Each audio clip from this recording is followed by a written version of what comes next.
You've been praying for him to change. Not in a dramatic way, not like you're trying to force a miracle, more like a quiet, daily pleading inside your chest. Please soften him. Please help him understand. Please let this get better. And what's confusing is that you're not praying for luxury. You're praying for basics, for respect, for emotional safety, for a relationship that doesn't make you feel like you're disappearing. But somehow, the more you pray, the worse you feel. Not because prayer is wrong, because praying for change can keep you emotionally attached to a pattern that is designed to keep you hoping. And that's the part that can quietly break a woman. You keep reaching upward for relief, while your life keeps pulling you downward into confusion. So if you've ever whispered, "Why do I feel guilty even when I'm trying to be good?"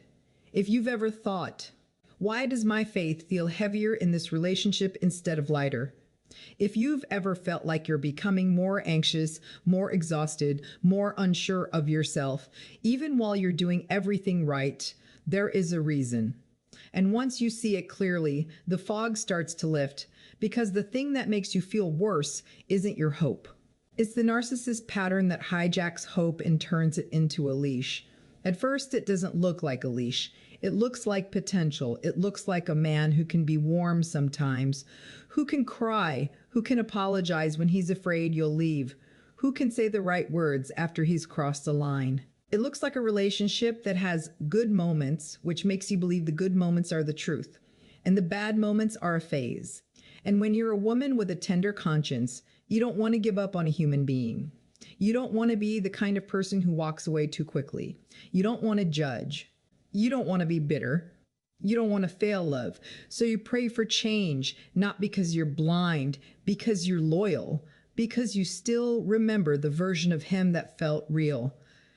Because you still believe something meaningful could exist here if the selfishness, the coldness, the twisting, the mood swings, the blaming, if all of that could just stop. And here's the first uncomfortable insight that brings relief once it lands. A narcissistic dynamic often survives on your spiritual patience, not your weakness, your patience, your willingness to give one more chance, your ability to forgive, your instinct to look for the good, your desire to be fair. These are beautiful traits in a healthy relationship. In a narcissistic relationship, they become entry points because the pattern isn't simply he's difficult. The pattern is he hurts you, then offers just enough hope to keep you invested. And hope is powerful. Hope makes you reinterpret red flags as wounds. Hope makes you excuse inconsistency as stress.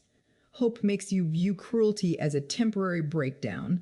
Hope makes you keep explaining, keep softening, keep waiting. And prayer, when you're living inside this, can quietly become part of the cycle, because prayer keeps you emotionally oriented toward a future version of him, instead of the version of him who is repeatedly shaping your present. That's why you can feel worse. Not because your faith is failing, because your mind and body are living in two different realities. Your spirit is reaching for what could be. Your nervous system is bracing for what usually happens. And living split like that creates exhaustion. You may notice it in small things. You wake up heavy. You don't recognize your face in the mirror. You feel tense around your phone. You replay conversations. You rewrite messages. You feel nervous before bringing up anything honest.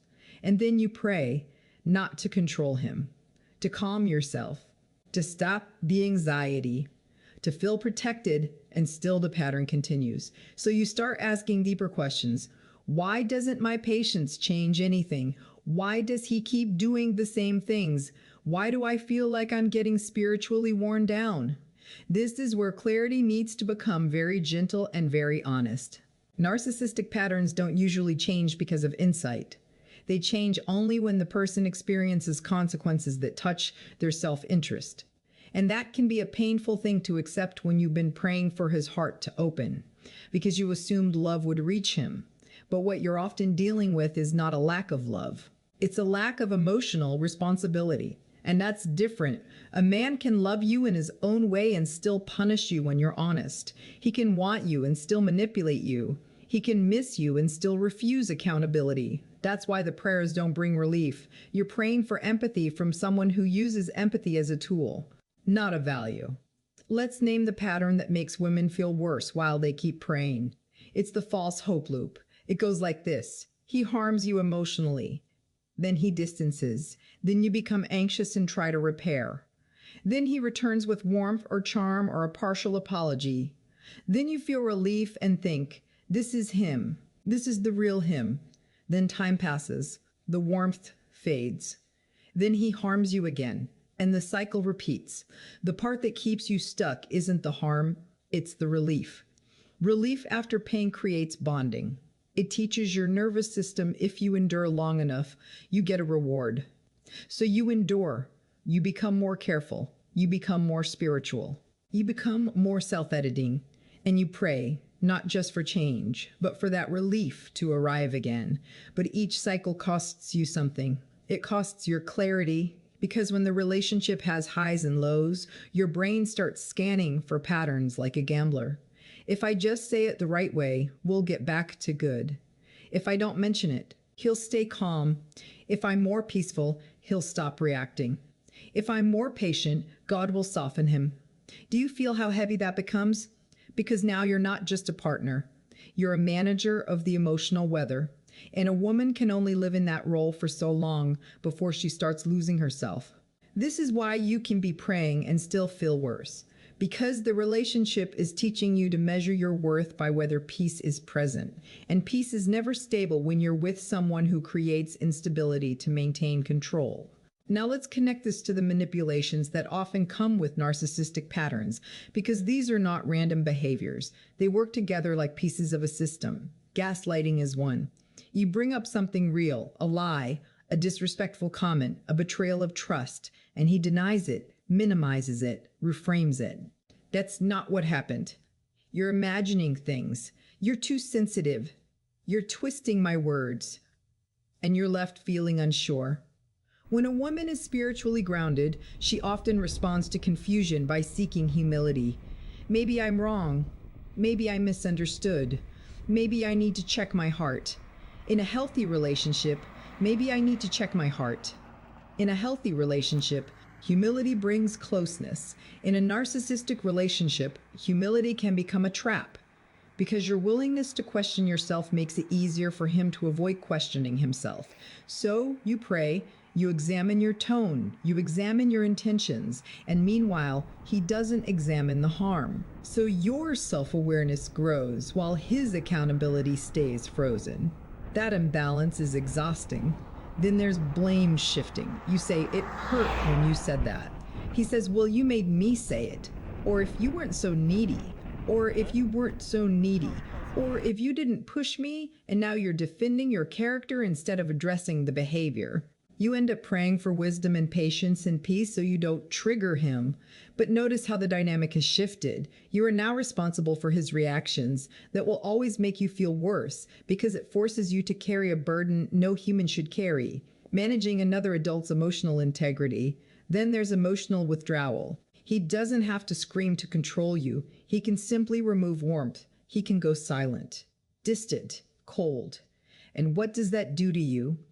It makes you crave closeness. It makes you feel anxious, restless, unsettled. So you pray for him to come back emotionally. You pray for the silence to end. You pray to stop feeling like you're being punished. And when he finally returns with a little affection, your body relaxes. You feel grateful. And gratitude in this context can feel spiritual, but it's actually nervous system relief. Your body is relieved that the threat of disconnection has passed. So you interpret his return as progress, but often it's just the cycle resetting. Then there's inconsistency, the pattern that breaks a woman's sense of reality more than anything else. One day he's kind. The next day he's critical. One day he wants you. The next day he acts disgusted by your needs. One day he promises change. The next day he acts like you're crazy for expecting it. Inconsistency is not just confusing. It creates self-doubt, because when the person changes faces, you start thinking the problem must be you. What did I do? What did I say? How can I fix this? So you pray harder and you feel worse Because the more you pray, the more you're investing in a reality that keeps collapsing. Now let's talk about the part that many women don't want to say out loud because it feels like betrayal of their own faith. Sometimes you stay because you believe leaving would mean you didn't try hard enough. You believe it would mean you weren't patient enough, forgiving enough, spiritually mature enough. You fear being judged by others, maybe, but even more by yourself. So you keep praying for change because prayer feels like the most honorable way to suffer. It gives meaning to the waiting. But suffering does not automatically become holy. Sometimes it becomes harmful, not because you're doing something wrong, but because you're doing something wrong, but because the relationship is reorganizing your inner life around fear, guilt, and hope that never stabilizes. And when your faith becomes a tool you use to endure emotional harm, your soul starts to feel tired. That tiredness isn't a spiritual failure. It's your inner self asking for reality. Here's a quieter truth that can bring deep relief. The reason you feel worse is because you're trying to create safety through hope, but your body is asking for safety through consistency. A healthy relationship calms the nervous system because love is reliable. A narcissistic relationship activates the nervous system because love is conditional. So you can pray all day and still, your body won't relax because the environment isn't safe. Your body isn't unspiritual. Your body is honest. And that honesty is where your clarity begins. Now, what does it mean to emotionally detach from unrealistic hope without becoming cynical? It doesn't mean you stop believing in change in human beings. It means you stop using your life as the place where someone else learns it. It means you stop making your peace dependent on someone else's breakthrough. It means you allow reality to be a form of guidance. Reality says, when I express pain, he punishes me. Reality says, when I express pain, he punishes me. Reality says, when he promises change, it doesn't last. Reality says, my heart is always working and I'm always tired. When you let reality become your anchor, prayer changes shape. Prayer stops being, please change him, and becomes something steadier inside you. Something like, help me stay connected to my truth. Help me stop abandoning myself. Help me see clearly. Help me stop confusing potential with character. That kind of prayer doesn't keep you in the fog. It brings you out. Because the most dangerous thing in narcissistic dynamics is not the conflict, it's the confusion. Confusion keeps you negotiating your own reality. Confusion keeps you explaining. Confusion keeps you waiting. So the practical direction here is not about confronting him with the right words. It's about shifting the place where you search for certainty. Instead of searching in his mood, his promises, his apologies, you begin searching in patterns. Patterns don't lie. A man can cry and still repeat the same harm. A man can pray with you and still manipulate you. A man can say, I'm changing, and still punish you for having needs. So you don't measure change by emotion. You measure it by behavior over time. Consistency.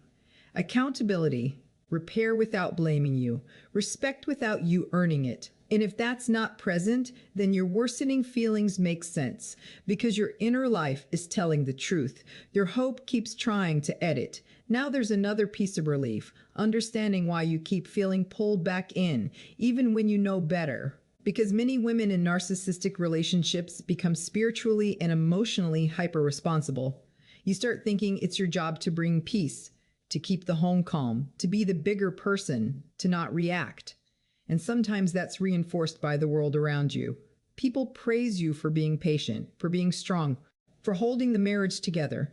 But no one sees the private cost, the late night crying, the anxiety in your chest, the way you've stopped laughing, the way your confidence is quietly thinned out, the way your confidence is quietly thinned out, the way you are always trying to be less of yourself so he'll be more gentle. So part of what you're doing now by hearing this message is recentering, coming back to the fact that your emotional reality matters, not as a dramatic statement, as a simple, stabilizing truth. Because if you keep praying for change but feel worse, it's often because the pattern is feeding on your hope, not because you're foolish. Because you are a woman who tried to love with depth, and depth is powerful, but depth should be met with depth. When it's met with manipulation, your depth becomes a wound. So what happens when you stop beating the false hope loop? At first, it can feel like grief because you realize how long you've been waiting for a version of him that isn't stable. You realize how many times you reset your own pain. You realize how much time you spent trying to be good enough to unlock his empathy. That realization can hurt, but it also brings a strange peace because it returns your energy to you. Instead of spending it on predicting him, managing him, interpreting him, fixing him, you begin spending it on staying with yourself. That might look like trusting your body's signals, honoring the exhaustion as information, not arguing with your own sadness, not forcing yourself to feel grateful for crumbs, not treating inconsistency like romance. And slowly the prayers become less desperate, less bargaining, more grounding, because the greatest relief in narcissistic dynamics is not winning understanding. It's leaving confusion. It's no longer living with the feeling that you have to keep proving your reality. And when you come back to yourself, something shifts. You stop needing him to validate what you already know. You stop needing him to be the one who ends the story cleanly. You start building closure inside your own clarity. Closure sounds like, I see the pattern. Closure sounds like, that's why I felt worse. Closure sounds like, that's why I felt worse. Closure sounds like, my hope was being used against my peace. And from that place, you don't have to force a big decision. You don't have to become hard. You simply become less available for emotional chaos, less willing to negotiate your worth, less willing to trade your well-being for the possibility of change that doesn't stabilize. You start returning to the woman you were before you lived on emotional alert. Not perfect, not unscarred, just real again. Able to trust your own perception, able to feel without fear, able to breathe without waiting for the next mood shift.